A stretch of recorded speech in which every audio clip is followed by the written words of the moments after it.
Hai guys, hari ni kami nak menunjukkan merchandise terbaru kami daripada YouTube Wan Rizwan. Rise and bias. Tuan-tuan perempuan, kepada yang berminat untuk merchandise kami, boleh terus kontak kami. Support daripada tuan-tuan perempuan akan menyebabkan kami lebih bersemangat untuk memproducekan video-video baru di dalam YouTube channel kami. Okay?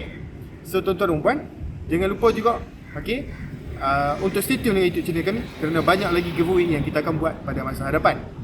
Jom kita tengok video kita selepas ini.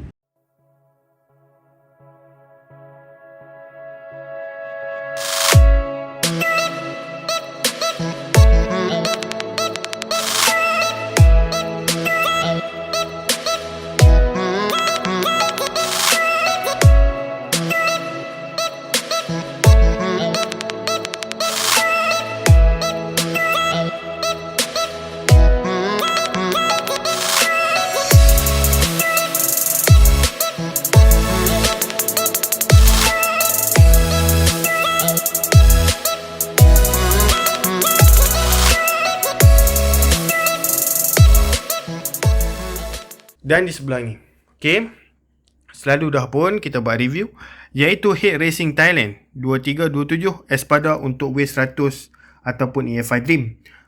So boleh tengok dekat sini, dan boleh tengok review yang kita dah buat dekat dalam YouTube. Apa perbezaan Head Racing Thailand Style dan juga Head Racing biasa brand Espada untuk WAVE100. Perbezaan pada kawah. Kawah untuk Head Thailand adalah lebih kecil dan sesuai untuk spek yang lebih kecil. Manakala 2327 spek kawah luas biasa tu lebih sesuai untuk spek yang besar. So Espada sendiri pun keluarkan head untuk WAVE100 saiz 2327, dua jenis, Thailand dan juga standard punya style.